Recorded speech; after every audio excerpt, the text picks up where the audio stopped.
ঠিক আছে ঠিক আছে বলি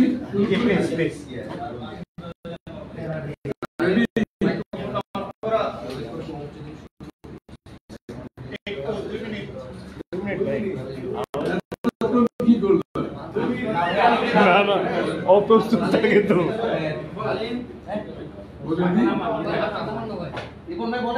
ঠিক আছে আমি তো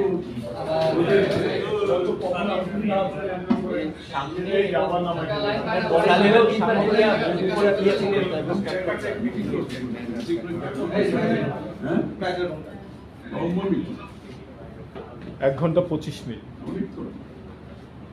কি হলো আলোচনা সবাইকে ধন্যবাদ আমাদের ব্রাজিলের অ্যাম্বাসেডর সাহেবের সাথে দীর্ঘ দেখেছেন 1 ঘন্টা 1.5 ঘন্টা কাছাকাছি লম্বা মিটিং হয়েছে এবং লম্বা হলেও আমার মনে হয় বস্তুনিষ্ঠ আলোচনা হয়েছে দুই দেশের সম্পর্কের মধ্যে বিশেষ করে তারা আগামী দিনের নির্বাচিত সরকার আসলে ব্রাজিলের সাথে কি কি কাজ করার সম্ভাবনা আছে এগুলো দীর্ঘ আলোচনা করেছে এবং এখানে বেশি গুরুত্ব দিয়েছে আমাদের কৃষি আপনারা জানেন কৃষিতে ব্রাজিল অনেকটা এগিয়ে আছে এবং তাদের কৃষি এবং লাইফ স্টক অনেক বড় সেখানে কিভাবে আমাদের আগামী দিনের আমাদের সহযোগিতা কোন কোন ক্ষেত্রে করা যেতে পারে এবং কৃষির ক্ষেত্রে একটি বিশাল সম্ভাবনাময় দেশ যেহেতু ব্রাজিল তো বাংলাদেশের কৃষিতে আমাদের তো আমরা ভালো করছি কৃষিতে কিন্তু আমাদের তো অনেক বড় একটা জনসংখ্যা এই জনসংখ্যাকে আমাদের যদি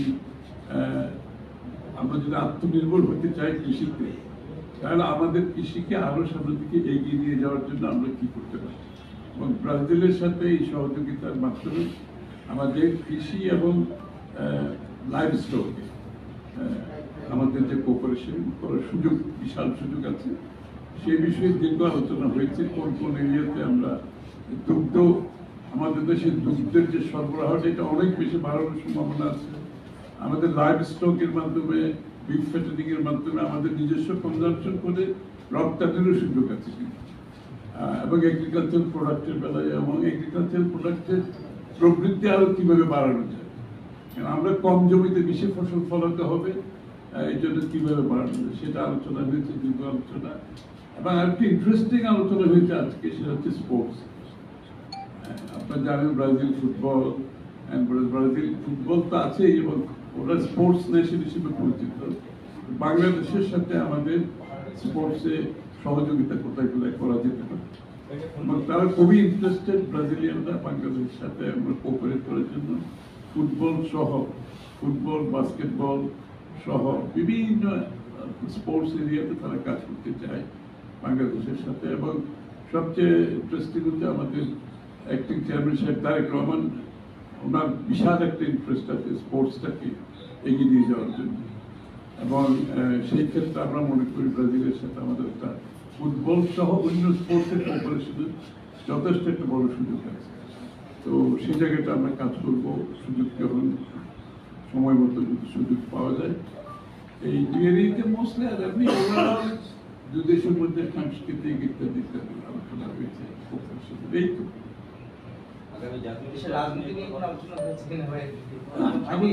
না রাজনীতি নিয়ে এটাই তাদের মনোভাব হচ্ছে তারা নির্বাচিত সরকার হলে সিদ্ধান্ত গুলো বাস্তবায়নের সুবিধা হবে এবং তারা সেটার অপেক্ষায় আছে আসলে ইন্টারন্যাশনালি খুব একটা বাজে অবস্থা হচ্ছে আসলে ইসরায়েল ফিলিস্তিন ইসরায়েল ইরান সেটার ইম্প্যাক্ট আসলে বাংলাদেশে পড়বে কিনা পড়ার কোনো শঙ্কা রাখে এবং সেই শঙ্কার জায়গা থেকে নির্বাচিত সরকার সেটা কতটা দ্রুত মোকাবেলা করতে পারতো অন্তর্বর্তী সরকারের ক্ষেত্রে সেটার কোনো প্রতিবন্ধকতা আছে না নির্বাচিত সরকারের পক্ষে তো যে কোনো সময় যেহেতু জনগণের ম্যান্ডেট নিয়ে যারা কাজ করে যে কোনো সিচুয়েশন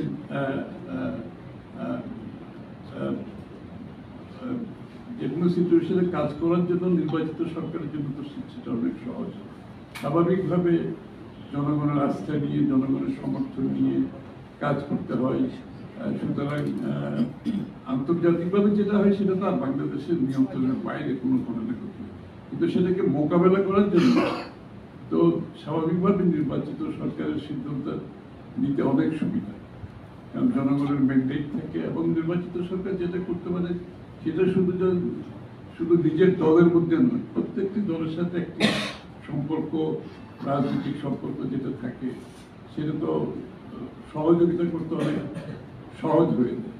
কারণ সকলের সাথে তো আমাদের রাজনৈতিক সম্পর্ক আছে, আমরা ভিন্ন দল করলেও একটা জিনিস যেটা বিএনপি আগামী দিনে বিশেষভাবে মনোযোগী হচ্ছে, আপনাদের মাথায় রাখতে হবে, সেটা হচ্ছে বাংলাদেশের রাজনৈতিক সংস্কৃতিতে একটা বড় পরিবর্তন, যে আমরা জাতীয় স্বার্থে আমরা সবাই ঐক্যবদ্ধ থাকবো।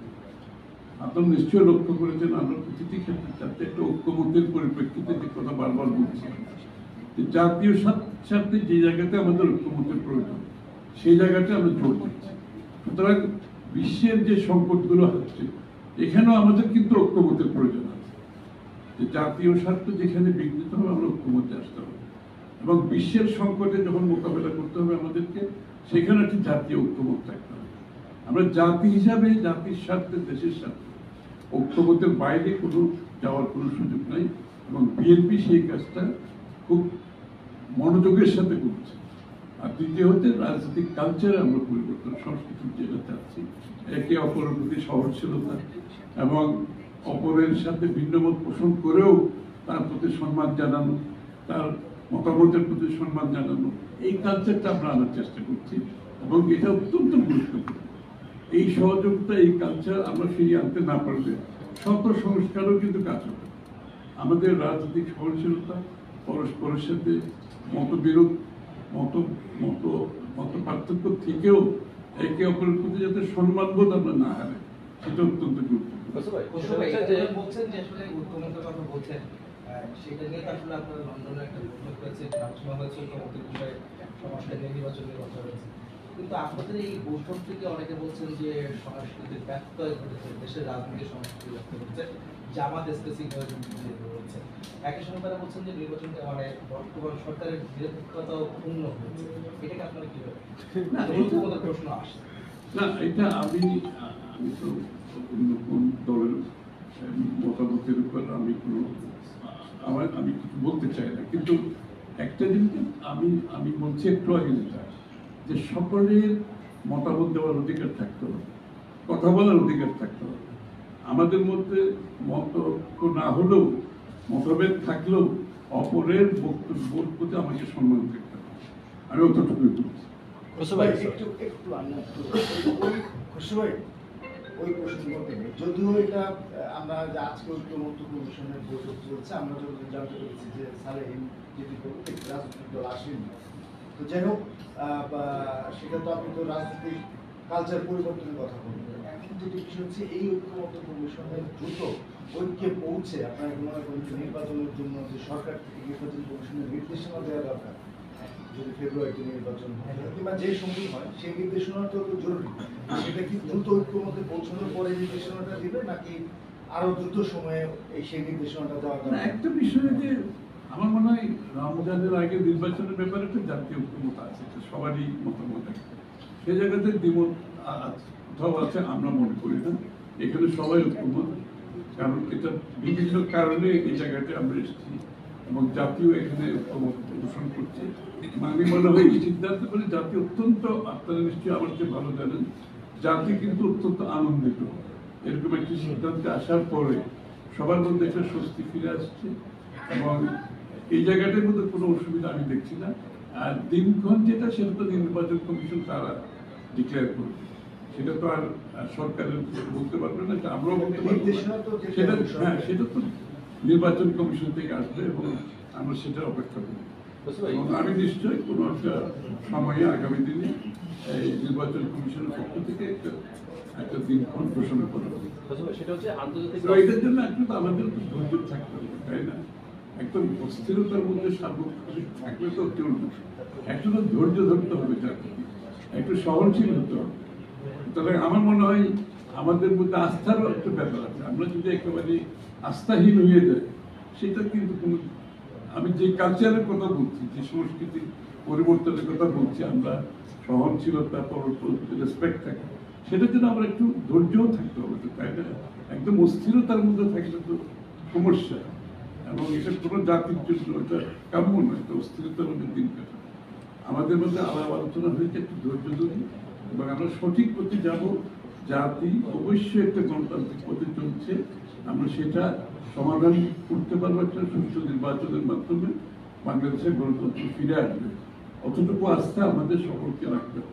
বুঝতে পারি, সেটা হচ্ছে যে মানে ফেব্রুয়ারিতে নির্বাচন জাতি মোটামুটি একটা আশ্বস্ত হয়েছে, তো আন্তর্জাতিক পরিস্থিতি সেটা আসলে বাংলাদেশের নির্বাচনকে কোনো প্রভাবিত করতে পারে কিনা? আন্তর্জাতিক পরিস্থিতির সাথে আমাদের নির্বাচনের তো কোনো সম্পর্ক নেই। নির্বাচনটা আমাদের অভ্যন্তরীণ ব্যাপার, এটার সাথে আন্তর্জাতিক পরিস্থিতির কোনো সম্পর্ক, কোনো কারণ নেই। না বলতে পারবো না। আমি আজকে আছি বলে। ঘুমাইতে পারছি না। হ্যাঁ, আমি তো 4-5 দিন ছিলাম না, সুতরাং তোমাদের অনেক কিছু জমা থাকতে পারে না। আমার কোনো সমস্যা নেই। এখন ঘটনা হচ্ছে যে আজকে একটা ইস্যু, এই ইস্যুতে দেখছি একটা প্রসঙ্গ এসে যায়।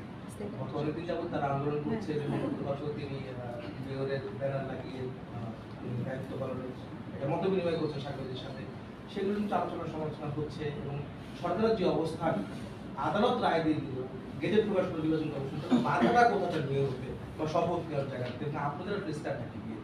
না না, এই জায়গায় কিন্তু তো আইন বলতে পারে যে কোর্টের রায় হয়েছে, নির্বাচন কমিশনের পক্ষ থেকে আসছে সব, সুতরাং সবাই একটা অপেক্ষায় আছে। আমরা আমরা দেখি সরকার কি সিদ্ধান্ত নেই, একটা অপেক্ষা করি, একটু ধৈর্য ধরি। আমরা সরকার কি সিদ্ধান্ত দেয় আমরা অপেক্ষা করি। আমরা নিশ্চিতভাবে সরকার আইনের শাসনে বিশ্বাস করি, তো আমরা সবাই বিশ্বাস করি, সুতরাং আমরা একটু ধৈর্য ধরি, আমরা দেখি সরকার কি সিদ্ধান্ত হয়েছে। তোমার প্রশ্ন উত্তর হয়ে গেছে, আমরা অপেক্ষা করি সরকার কি সিদ্ধান্ত দেয়। আমরা নিশ্চয়ই নির্বাচনের সময় যেটা আসছে, তারিখের বিষয়টা অনেকটা তো নির্ধারণ হয়ে যাচ্ছে যে ফেব্রুয়ারিতে শুরু হতে পারে। এখন নির্বাচন কমিশন টাকা দিতে পারে সরকার, সরকারের তরফ থেকে কোনো বার্তা দেওয়া যায় কি নির্বাচন কমিশনকে যে আমি নিশ্চয়ই যে সরকারের সাথে নির্বাচন কমিশন কথা হবে এই ব্যাপারে, একটা বিবেচনা প্রসূত আলাপ আলোচনা হয়েছে, কথাবার্তা হয়েছে, সিদ্ধান্ত হয়েছে। আমরা একটু ধৈর্য সহকারে এগোতে থাকি। আমি মনে করি সব কিছু সমাধান আগামী দিনে হবে এবং সময় মতো দেশে নির্বাচন হবে, দেশে গণতন্ত্র ফিরে আসবে, জনগণের যে ভোটাধিকার, মানবাধিকার আর মালিকানা ফিরে পাওয়ার যে যার জন্য এত ত্যাগ স্বীকার করেছি আমরা এতদিন, সেটা আমরা সময় মতো হয়ে যাচ্ছে এবং দেশ সেদিকেই যাচ্ছে, সেটা আমরা বিশ্বাস করি। আজকে আপনাকে ছুটি দিচ্ছি। এক উত্তর হচ্ছে ধৈর্য ধরতে হবে। কথার এক উত্তর হচ্ছে ধৈর্য ধরতে হবে। আজকে আপনি